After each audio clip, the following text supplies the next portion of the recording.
Well, if I were introducing creative writing in a program, if Christian education, for sure I would introduce it as one of several options.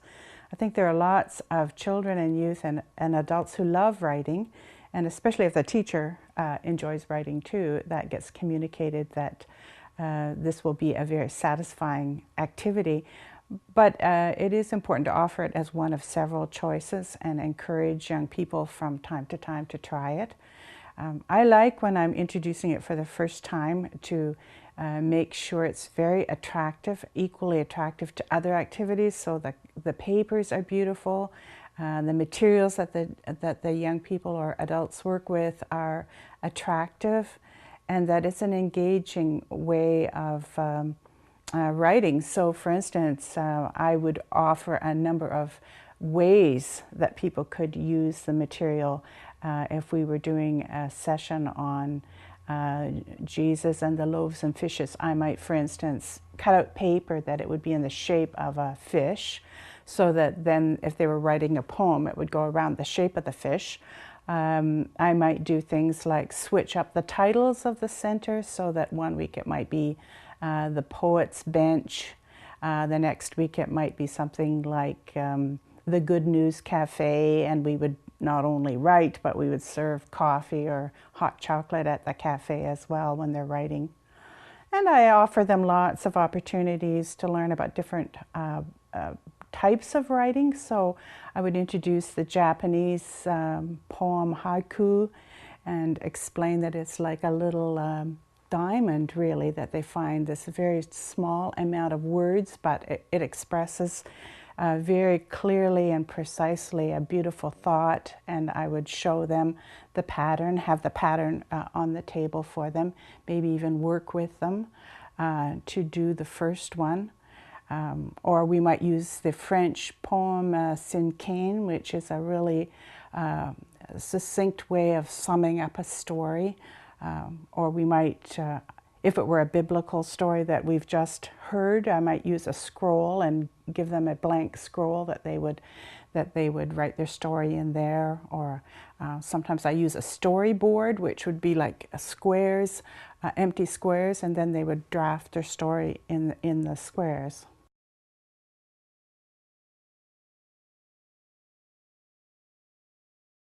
I think some of the issues with using creative writing, or the challenges, are that it does feel to some children like schoolwork, and a lot of times I then help them understand how the Bible would not have even come to us if people hadn't written it down. I do think that teachers too sometimes need to be very sensitive about the fact that for some children, especially children who as young as 8 or 9, linguistics do not come easily to some children. And so having challenges connecting, getting what's in their head down onto a paper is just too hard.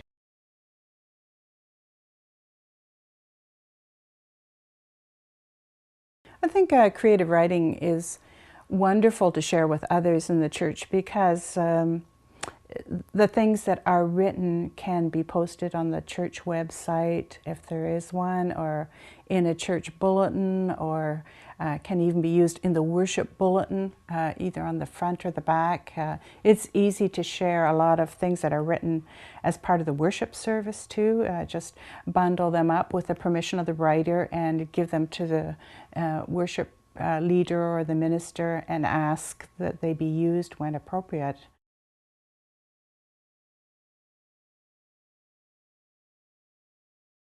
I mean, the immediate problem working with kids is it's very hard for them to learn lines, to memorize lines, to get together for practice. You know, kids are sometimes I think the kids are busier these days than the adults. You know, you can't even get them together for a rehearsal, and that was a huge problem for us, to get them together and have the same group together for a few sessions, and the same group that's going to be there when it comes time to present it. So we early on made the decision we were going to just go mostly with videotape, and not have rehearsals. And so we decided simply that we'd come in with a script, take whoever came, and give them a part, And what we've done, what I've learned to do with the kids is I don't even ask them to read anymore. I feed them a line one at a time, one line at a time, or as much as they can handle at a time, then change the camera angle or change the zoom so that later on you can edit it all together. And it you know, the seams show because we're not professionals or anything like that, but it looks good. So you can do that. So working with kids, I find you try and remove whatever barriers you can so that they can just give whatever, you know, they can give their performance. And they're great actors. I mean, they love to do it, and they'll show their emotions. You don't even have to prompt them or direct them. So get the other stuff out of the way, the scripts, the lines, that they don't have to worry about that, and let them act. And kids do a great job.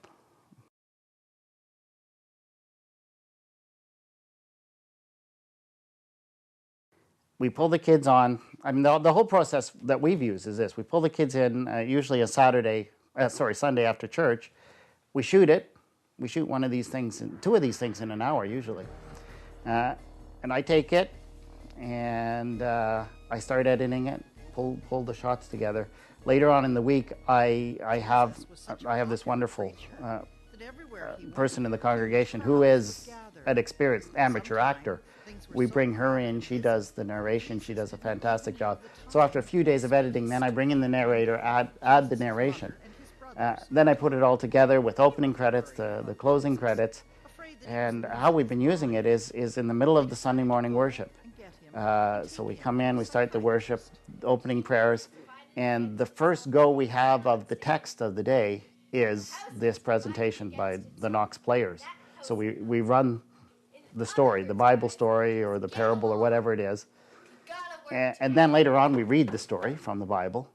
And then when I come to bring it in my sermon, I am able to pull scenes from the drama and use that to illustrate my sermon, put them up on the screen as I talk about them, or even short clips can run while I'm preaching, can run the short clips, so that it's really tied together. It's not, for me, drama isn't just a little extra thing you add on. It should be fully integrated in everything you're doing.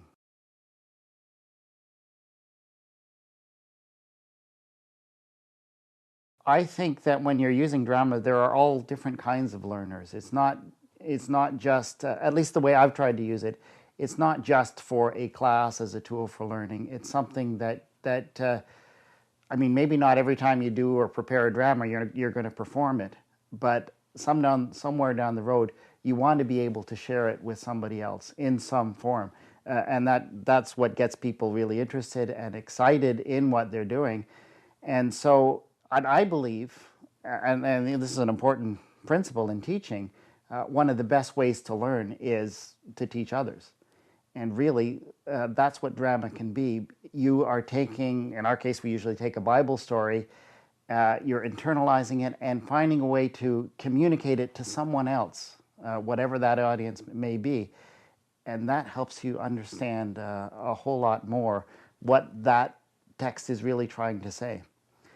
The other thing I find is that drama, using drama as an approach to biblical texts, gives you a whole new angle to approach what you're looking at and understand it. To give one example, we decided to do, for the week after Easter Sunday, we wanted to do a drama on Thomas, the story of doubting Thomas. And when you approach it as a drama, you've immediately got this whole question that arises. It says that Thomas wasn't there on that first Sunday when Jesus appeared and rose from the dead and appeared to the disciples.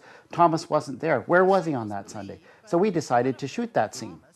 And so we took our guy that we made, who was being our Thomas, and we took him around town and doing all the things that people do around town. He went shopping, he hung around at the marina, and he just, and it gave you a different approach to the whole story, which allowed the story to be about, well, where are people?